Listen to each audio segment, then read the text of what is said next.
Bismillahirrahmanirrahim. Assalamu alaikum. My name is Gulsha and today we are discussing most important chapter that is commonly known as coordination and control, nervous coordination and chemical coordination. तो आज हम जो है वो entry का syllabus जो है उसमें ये हमने 3 चैप्टर जो है वो कंप्लीट कर दिए थे और जो आज चौथा जो चैप्टर है वो है कोऑर्डिनेशन एंड कंट्रोल जो है वो आज हम वो कोऑर्डिनेशन एंड कंट्रोल जो है वो हम डिस्कस करेंगे जो आज चौथा चैप्टर है एंट्री के सिलेबस में 2024 में जो एंट्री होने वाली है। तो स्टूडेंट्स कह रहे थे कि सर ये चैप्टर भी हमें क्लियर करवाएंगे। बहुत इम्पोर्टेंट चैप्टर है क्योंकि वह इसमें बहुत सवाल जो है वो निकलते हैं एंट्री पॉइंट ऑफ व्यू से। तो मैंने सोचा कि ये ठीक है तो हम ये चैप्टर भी क्लियर करते हैं। तो आइए तो इस चैप्टर को फर्दर डिस्कस करते हैं। आइए नर्वस कोऑर्डिनेशन क्या है कि it is the quick and fast way of communication through nerve impulse that is known as the electrochemical message और सिग्नल और करंट। जो नर्वस कोऑर्डिनेशन जो होता है वो एक quick and fast way of communication होता है जो एक फास्ट कम्युनिकेशन करता है थ्रू द नर्व इम्पल्स के जरिए मैसेज को भेजता है किसी के पास। तो ये काम होता है नर्वस कोऑर्डिनेशन का। तो जो इम्पल्स जो है मैसेज को रिसीव करते हैं और फर्दर ये मैसेज को आगे भेजते हैं। तो ये सारा काम जो होता है वो नर्व इम्पल्स का होता है जो उसमें ये करंट वो लेकर जाती हैं ब्रेन के पास। तो ये सारा कम्युनिकेशन होता है हमारे नर्वस कोऑर्डिनेशन में। तो नर्वस और नर्व सेल्स आर इन्वॉल्व होते हैं। It is the quick and fast communication through the nerve impulse that is known as electrochemical message और सिग्नल और करंट। ओके, उसके बाद जो है वो नर्वस कोऑर्डिनेशन के बाद जो है न्यूरॉन्स होते हैं। न्यूरॉन्स और नर्व इम्पल्स आर इन्वॉल्व्ड। इसमें नर्वस सिस्टम में जो न्यूरॉन्स होते हैं वो नर्व इम्पल्स वो इन्वॉल्व होते हैं। उसके बाद जो है वो ब्रेन एंड स्पाइनल कॉर्ड भी इन्वॉल्व होते हैं। ब्रेन एंड स्पाइनल कॉर्ड जो है वो भी इसमें इन्वॉल्व होता है। तो study of nervous system that is known as a neurology. ये आपको इंटर पॉइंट ऑफ व्यू से याद करना होगा कि study of nervous system is known as neurology. उसके बाद different body parts working with cooperation with each other is known as control of the conductors brain and spinal cord that is known as a ganglia is known as a coordinations। तो इसको हम coordinations कहते हैं जो brain and spinal cord का each other में जो एक सिस्टम होता है उसको हम कोऑर्डिनेशंस कहते हैं। एग्जांपल ऑफ ड्यूरिंग एक्सरसाइज और muscles are connected with the lungs in hearts. जो हम वो एक्सरसाइज करते हैं तो हमारे लंग्स होते हैं वो कनेक्ट होते हैं हार्ट से और कनेक्ट से जो मसल्स जो होते हैं वो कनेक्ट होते हैं लंग्स एंड हार्ट से। ओके, तो ये नर्वस सिस्टम है और ये ब्रेन है और ये स्पाइनल कॉर्ड है। ये ब्रेन और ये क्रेनियल नर्व्स होते हैं ब्रेन में और ये स्पाइनल नर्व है स्पाइनल कॉर्ड है जिसमें स्पाइनल नर्व होती हैं। और उसके बाद जो है वो पेरिफेरल नर्वस सिस्टम को भी हम फर्दर डिस्कस करेंगे और सेंट्रल नर्वस सिस्टम को भी हम डिस्कस करेंगे। तो पीएनएस एंड सीएनएस को फर्दर हम डिस्कस करेंगे। CNS is known as central nervous system. Central nervous system क्या होता है कि ब्रेन एंड स्पाइनल कॉर्ड का connection that is known as CNS. Okay, ये आपको याद करना होगा। जो मैंने आपको कहा कि स्पाइनल कॉर्ड में जो नर्व अराइजेस होती हैं इसको हम स्पाइनल नर्व कहते हैं। जो ये स्पाइनल कॉर्ड से नर्व अराइजेस होते हैं तो ये ऐसे ऐसे ये निकलती हैं नर्व्स जिसको हम स्पाइनल नर्व्स कहते हैं। उसको जिससे निकलती हैं उसको हम स्पाइनल कॉर्ड और जिसमें से निकलती हैं उसको स्पाइनल कॉर्ड जो निकलती हैं उसको हम स्पाइनल नर्व कहते हैं। ओके, उसके बाद components of nervous coordinations. Stimulus क्या होता है कि न्यूरॉन्स जो होते हैं वो रिसीव करते हैं information about the change in external और इंटरनल एनवायरनमेंट्स में, तो उसको हम स्टिमुलस कहते हैं। स्टिमुलस जो होता है एक स्टिमुलस होता है क्योंकि वो एक्सटर्नल इंटरनल एनवायरनमेंट से जो मैसेज आता है उसको रिसीव करता है, जिसको हम स्टिमुलस कहते हैं। और रिसेप्टर जो होता है वो सेंसरी ऑर्गन होते हैं जो स्टिमुलस को रिसीव करते हैं। ओके, ये स्टिमुलस जो होता है वो कहाँ से मिलता है? एक्सटर्नल और इंटरनल एनवायरनमेंट से स्टिमुलस मिलता है। जो स्टिमुलस को रिसीव करता है उसको हम रिसेप्टर्स कहते हैं। जो रिसेप्टर्स होते हैं हमारे बॉडी में वो 5 रिसेप्टर्स होते हैं, 5 सेंसरी ऑर्गन्स होते हैं। नंबर 1 जो ऑर्गन होता है वो रेटिना होता है, और उसके बाद जो है स्किन होता है, उसके बाद जो है वो नोज भी होता है, उसके बाद जो है टंग है, ये ईयर है, ये 5 है, रेटिना, स्किन, नोज, टंग और ईयर। इसके फर्दर हम इसके भी फंक्शंस पढ़ेंगे कि ईयर का कौन सा फंक्शन है, स्किन का कौन सा फंक्शन है, नोज का क्या फंक्शन है, ये आप तो जानते भी होंगे, लेकिन मैं आपको फर्दर इसकी बहुत अच्छी से डिटेल भी दूंगा। उस टंग से मुतालिक भी आपको हम डिस्कस करवाएंगे। ओके, रेटिना भी इस आपको ज़रूर इसका भी लेक्चर आपको देंगे एक। उसके बाद जो है वो सेंट्रल नर्वस सिस्टम भी है। सेंट्रल नर्वस सिस्टम आपको पहले भी हमने बताया कि brain spinal cord is known as a central nervous system. और इफेक्टर जो होता है वो मसल्स होते हैं एंड ग्लैंड्स होते हैं। हमारी बॉडी में जो मसल्स होते हैं और ग्लैंड्स उसको हम इफेक्टर कहते हैं। जो मैसेज जाता है इफेक्टर के साथ, इफेक्टर जरिए हम मसल्स जो कंट्रैक्शन कहते हैं, ग्लैंड जो है हार्मोन को सीक्रेट करते हैं, और ये रिस्पांस भी देते हैं। Response that is known as a contraction of muscles, that is known as a contraction of muscles is called response. ये डायग्राम दिया गया है, ये आपने देखना होगा कि ये इसमें क्या लिखा है कि स्टिमुलस है जो एक्सटर्नल और इंटरनल एनवायरनमेंट को रिसीव करता है, जिसको हम स्टिमुलस कहते हैं। और ये स्टिमुलस जो होता है वो उसको रिसेप्टर जो है वो उसके बाद पहुंचाते हैं, और रिसेप्टर जो है वो उसको रिसीव करता है through the sensory organ, through the sensory organ that is known as a stimulus, that is known as a stimulus। ये रिसीव करते हैं sensory organ, through the sensory organ message को रिसीव करते हैं through the sensory organ, that organ is commonly known as eye, skin, nose, tongue, that is known as sensory organs. और उसके बाद जो है वो मैसेज जाता है ब्रेन के पास और स्पाइनल कॉर्ड के पास, और ये स्पाइनल कॉर्ड और ब्रेन जो मैसेज भेजते हैं और इसे थ्रू द इफेक्टर, इफेक्टर के बाद ये रिस्पांस मिलता है। ऐसे ये प्रोसेस हमारे ब्रेन में चलता रहता है। उसके बाद जो है वो न्यूरॉन्स जो है वो एक केमिकल मैसेज होता है नर्वस सिस्टम में, जिसको हम करंट भी कहते हैं, इलेक्ट्रिकल मैसेज भी कहते हैं, that is known as a neuron. Neuron are a chief structure and functional unit of nervous system that is known as neuron. Neuron have ability to carry and generate this nerve impulse that is known as a neuron. जो neuron होते हैं वो उसकी ability होती है कि generate करते हैं और कैरी करते हैं किसको? नर्व इम्पल्स को, तो उसको हम न्यूरॉन्स कहते हैं। ओके, न्यूरॉन्स और special type of cells present in CNS. जो न्यूरॉन्स होते हैं वो सीएनएस में प्रेजेंट होते हैं। There is coordination among the different parts of body by the neurons. Neurons is specialized for transmitting signals from the one location to body of another location, जिसको हम neuron कहते हैं, जो मैसेज को लेकर जाते हैं वन लोकेशन के बाद वन बॉडी के parts to another body parts में। ये ऐसे सिस्टम चलता रहता है, और ये ऐसे ये माइलिन शीट है और ये डायग्राम पूरा दिया गया है, तो हम इसको भी डिस्कस करेंगे। आइए तो इसको भी डिस्कस करें। ये क्या होता है कि एक सेल बॉडी होती है जिसको हम न्यूक्लियस भी कहते हैं। ये इसमें से जो न्यूरॉन्स रिसीव करता है थ्रू दी डेंड्राइट्स। डेंड्राइट्स जो है वो न्यूरॉन्स को रिसीव करते हैं फॉर दी इन्वायरमेंट से, तो ये मैसेज भेजते हैं, न्यूरॉन्स को रिसीव करता है nucleus as a cell body.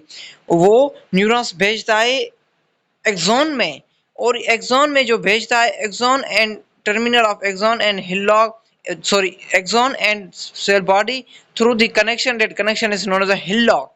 Okay उसके बाद ये माइलिन शीट होती है, इसमें से अंदर जो है वो श्रवण सेल्स होते हैं और श्रवण सेल्स के जो बाहर जो है कि शीट होती है, लेयर होता है, उसको हम माइलिन शीट कहते हैं।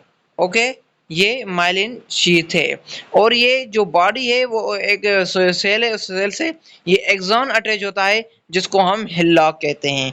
ओके उसके बाद ये श्रवण सेल्स जो होते हैं वो माइलिन शीट के अंदर होते हैं और ये माइलिन शीट जो होती है वो प्रोडक्ट करती है श्रवण सेल्स को, सचवन सेल्स को प्रोडक्ट करती है।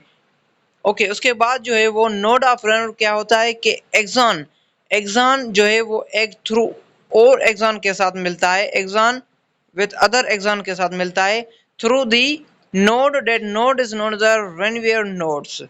ओ ये लिखा हुआ है रेनवियर नोड्स ऑफ रेनवियर, जिसको हम नोड्स ऑफ रेनवियर भी कहते हैं। और ये मैसेज लेकर जाता है कहाँ, मैसेज लेकर जाता है एक्सॉन टर्मिनल के पास, एक्सॉन टर्मिनल के पास। ऐसे ये प्रोसेस चलता रहता है। डेंड्राइट जो है बॉडी है वो बॉडी डेंड्राइट से न्यूरॉन रिसीव करती है और न्यूरॉन को भेजती है एक्सॉन में। एक्सॉन जो है वो सेल बॉडी से कनेक्ट होते हैं through the lock. Lock is known the lock और ये बॉडी मूव करती है श्रवण सेल्स जो प्रेजेंट होते हैं माइलिन शीट में, माइलिन शीट जो कवरिंग करती है श्रवण सेल्स को और ये आगे भेजाती है एक्सॉन टर्मिनल के पास। ओके उसके बाद जो है वो ऐसे प्रोसेस चलता रहता है। स्ट्रक्चर ऑफ न्यूरॉन, तो आइए तो स्टडी करते हैं न्यूरॉन्स के स्ट्रक्चर के बारे में कि स्ट्रक्चर क्या है न्यूरॉन का। तो neuron different size shape, neuron different size and shape and consist of the three basic component dendrite, cell body and axon. तो ये हमने आपको पहले ही इसकी डिटेल कर दी। ओके डेंड्राइट्स जो होते हैं ये हम आपको पहले ही बता दिए, ये रिसीव करते हैं मैसेज फ्रॉम अदर न्यूरॉन्स के जरिए। ये थ्रिल लाइक स्ट्रक्चर होते हैं, ये रिसीव करते हैं मैसेज को from other neuron and allow transmission message from the cell body.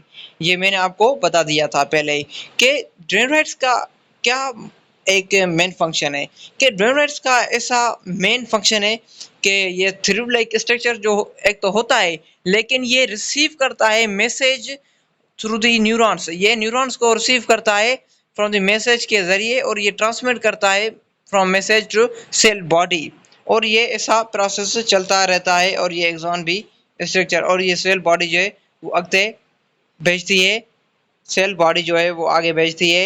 Each neuron has a cell body. Each neuron has a cell body which connect the nucleus as a Golgi body, endoplasm reticulum and mitochondria except centriole. Except centriole cell body जो है message को आगे भेजती है Golgi body के पास, endoplasm reticulum के पास and mitochondria के पास, accept दी centriole. Okay ये आपको एंट्री पॉइंट ऑफ व्यू से याद करना होगा as a main point. Neuron ये बॉडी ऐसे ये चलती रहती है और ये उसके पास जो है वो न्यूरोलीवर, ये प्रोसेस मोर इम्पोर्टेंट है कि neurons cell body of the contain mass of granules cytoplasm and enclose the cell membrane that known the neurilemma. ये जो है वो न्यूरोलीमा एक सिस्टम है। उसके बाद in cytoplasm of neuron all organelles substance present in the nasal substance which are made up of ribosomes। ये जो एंडोप्लाज्म रेटिकुलम थे, माइटोकॉन्ड्रिया थे और ये अदर जो ऑर्गेनेल्स थे ये और एंडोप्लाज्म रेटिकुलम थे, ये मेडअप होते हैं निजल सब्सटेंस, उसको हम तो कहते हैं ऑर्गेनेल्स को, जो ये साइटोप्लाज्म ऑफ न्यूरॉन में प्रेजेंट होते हैं। लेकिन ये बने हुए होते हैं उसको हम निजल सब्सटेंस कहते हैं और ये निजल सब्सटेंस जो है वो बने होते हैं राइबोसोम्स के। ओके ये राइबोसोम से बने हुए होते हैं। ओके ये एक्सॉन है, ये आपको मैंने पहले ही बता दिया था। और ये such one cells also converted fatty substance is known as myelin sheet. जो माइलिन शीट होती है वो एक फैटी एसिड सब्सटेंस होती है श्रवण सेल्स के, which is act as insulators। ये इंसुलेटिंग का काम करती है एक्सॉन से दूसरे एक्सॉन में करंट को भेज नहीं सकती क्योंकि ये डिसऑर्डर हो सकता है कि न्यूरॉन्स जो है वो अपना अपना काम करते हैं। एक अलग से न्यूरॉन्स रखे हुए होते हैं हमारी बॉडी में जो सिग्नल्स को लेकर जाते हैं, ये के जो है एक किडनी में लेकर जाते हैं। वो न्यूरॉन्स अलग होते हैं, बिलियंस न्यूरॉन्स हमारी बॉडी में 3 बिलियंस 300 बिलियंस जो न्यूरॉन होते हैं हमारी बॉडी में, जो अलग अलग काम फंक्शन करते हैं इन ह्यूमन बॉडी। तो ये हमारी किडनी में अलग से न्यूरॉन होते हैं, हमारे स्टमक्स में अलग से न्यूरॉन होते हैं, सेल्स होते हैं, हमारे ब्रेन में से निकलते हैं और ये ब्रेन के अदर पार्ट्स में होते हैं। और बॉडी के एक एक ऑर्गन में जो न्यूरॉन पाए जाते हैं वो सेम नहीं होते, वो डिफरेंट होते हैं, क्योंकि ये बिलियन न्यूरॉन्स हमारी बॉडी में होते हैं और ये एज अ फंक्शन करते हैं as a transmitting message from one place to another place. और ये ऐसे एक्सॉन और नोड ऑफ रेनवर जो मैंने ही आपको बता दिया था, इसमें गैप होता है ये, और ये ऐसा प्रोसेस चलता रहता है।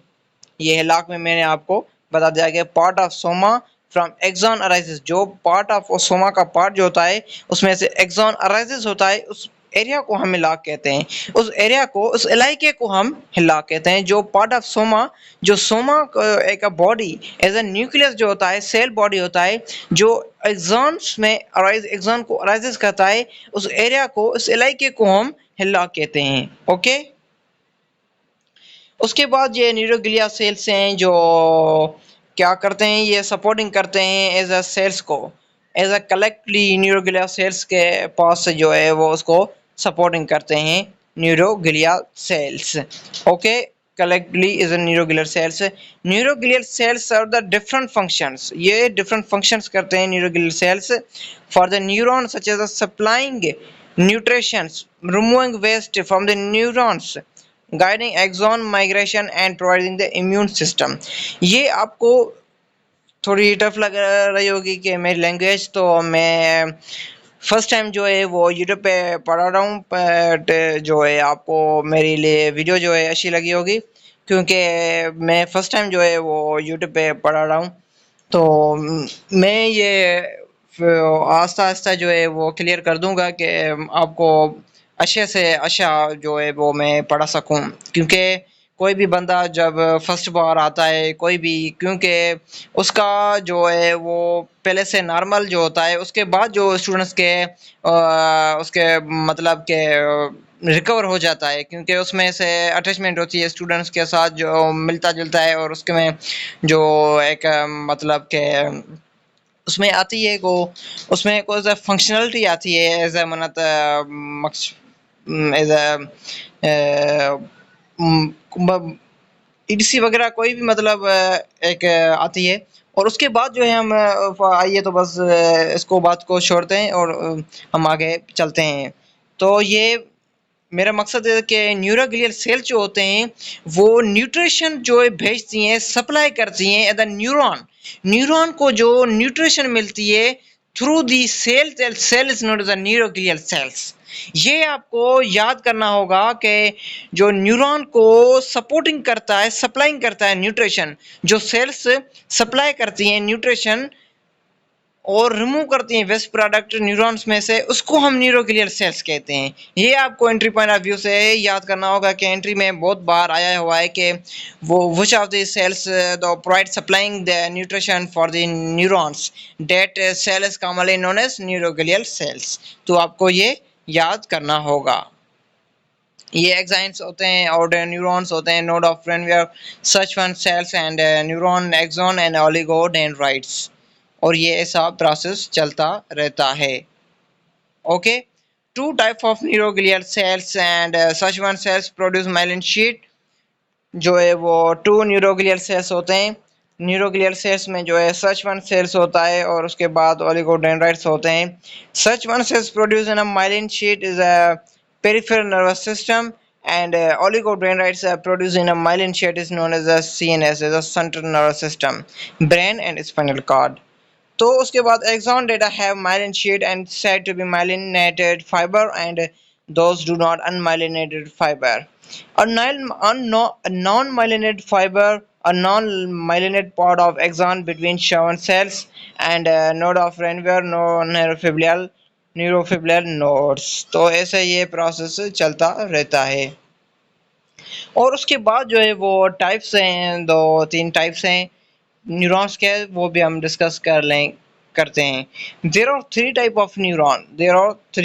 Of neurons, the basis of functions.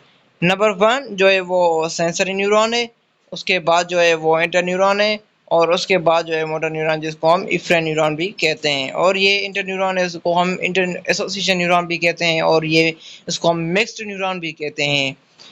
उसके बाद जो है वो हम सेंसर न्यूरॉन को एफरेन न्यूरॉन भी कहते हैं। ये आपको एंट्री पॉइंट ऑफ व्यू से याद करना होगा, क्योंकि ये बार बार एंट्री में आता है। ये जो सवाल होते हैं वो 10 बार पर वाइज होते हैं एंट्री में, क्योंकि ये जो है स्टूडेंट्स ऐसे सीरियस नहीं लेते हैं, क्योंकि उसका ही नुकसान है। क्योंकि बंदा कोई भी हो, किसी भी चीज़ में इन्वॉल्व हो, तो उसको उस काम को वो सीरियस से काम करेगा तो उसकी कामयाबी होगी। क्योंकि ये ज़माना जो है वो बहुत आगे जा चुका है, क्योंकि हम जो सिंधी हैं, जो हम वो बहुत पहले मतलब एक जो है पीछे रह गए हैं, क्योंकि हमारी जो है वो एक कोई एक मतलब ईमानदारी हमारे में नहीं रही, क्योंकि ये हम 2 नंबर का काम करते हैं, और ऐसे वैसे मतलब अब मेरी दुआ है कि बस आप मेहनत करें और आगे जाएँ। तो आइए फर्दर मैं डिटेल में नहीं जाता हूँ, क्योंकि मेरा ये टॉपिक नहीं, तो आइए तो इस टॉपिक को क्लियर करते हैं। तो न्यूरॉन्स जो होते हैं, सेंसरी न्यूरॉन्स, उसको हम एफरेंट न्यूरॉन भी कहते हैं। It carries nerve impulse from receptor to CNS to receptor to CNS receptor to CNS. जो सेंसरी न्यूरॉन होते हैं वो मैसेज को, इम्पल्स को रिसीव करते हैं, ओके, कैरीज करते हैं, carries the nerve impulse from receptor to CNS. जो रिसेप्टर से सीएनएस तक जो है वो नर्व इम्पल्स को कैरी करते हैं, उसको हम सेंसरी न्यूरॉन कहते हैं।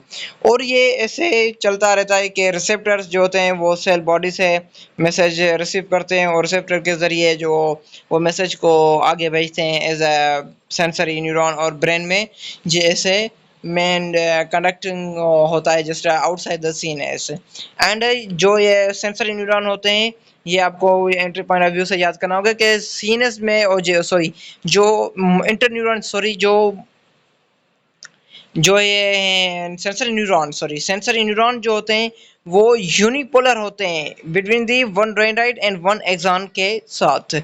जो ये होते हैं यूनिपोलर होते हैं, क्योंकि ये मैसेज आता है सेंसरी न्यूरॉन से सेल बॉडी तक। ओके, उसके बाद जो इंटरन्यूरॉन, जिसको हम एसोसिएशन न्यूरॉन भी कहते हैं, जिसको हम मिक्स्ड न्यूरॉन भी कहते हैं, मिक्स्ड न्यूरॉन भी कहते हैं। ओके, तो उसके बाद जो है वो इंटरन्यूरॉन को हम फर्दर डिस्कस करते हैं कि interneuron those from the brain and spinal cord, that is known as interneuron. जो इंटरन्यूरॉन होते हैं वो अटैच होते हैं ब्रेन एंड स्पाइनल कॉर्ड, जिसको हम सीनस कहते हैं। Those neurons receive the message, row neuron the message through the impulse, और ये एनालिसिस करते हैं from the final toward the motor neuron. Interneuron क्या करते हैं कि मैसेज को रिसीव करते हैं, कहाँ से?